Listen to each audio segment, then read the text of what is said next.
When embarkation day arrives, you don't want doubts, confusion, or last-minute problems. You want everything to be easy. So I'm going to show you exactly what to do so you can avoid mistakes and start your cruise on the right foot. Barcelona is one of the busiest cruise ports in Europe, but it's not as simple as just heading to the port and hopping on your ship. The port is big, and the terminals are spread out. Your ship might not be anywhere near the city center, so before you leave your hotel, it's worth taking a minute to check exactly where you need to go. You've probably checked it already, but sometimes the terminal can change. The easiest way is to look it up on the Port of Barcelona website. Just type the name of your ship and you'll see your terminal straight away. It's a small step, but it can save you a lot of stress. Once you know where you're going, getting there is actually quite simple. The most comfortable option is taking a car. Using apps like Uber or Cabify, you can go directly from your hotel to your terminal without thinking too much about it. If you're carrying luggage, this is usually the easiest way. You just get in, relax, and arrive exactly where you need to be. Keep in mind that you should arrive in advance. In Barcelona, there can be heavy traffic and long queues near the port at certain times. If you prefer something cheaper, there's also the cruise shuttle bus. This is the option I use when I embark from the Port of Barcelona. It leaves from the World Trade Center area, very close to the city center, and for a 3.5 euros it takes you into the port. When you get to the port, there's something quite helpful. Near the entrance, you'll find large signs with updated information.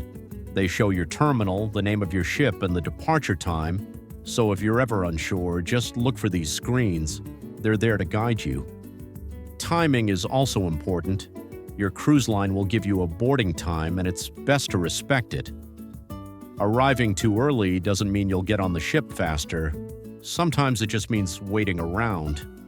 But there's a useful trick here.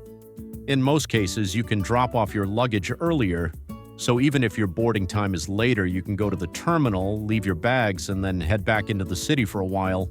It's a simple thing, but it can make your day much more relaxed. And there's one rule you really don't want to forget. You need to be inside the ship at least 30 minutes before departure. Not at the terminal, not on your way, but already on board. Because once boarding closes, the ship won't wait. To make sense of the port, it helps to understand how it's laid out. There are two main areas, the World Trade Center Terminal, Terminal S, which are closer to the city, and the Adosat terminals, where most of the larger ships are.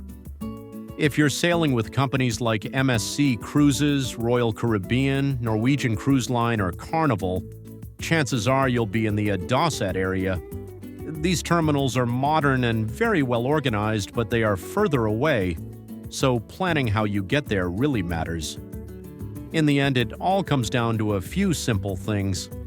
Know your terminal before you leave, follow the signs when you arrive, choose the right way to get there, respect your boarding time, and make sure you're on the ship at least 30 minutes before departure.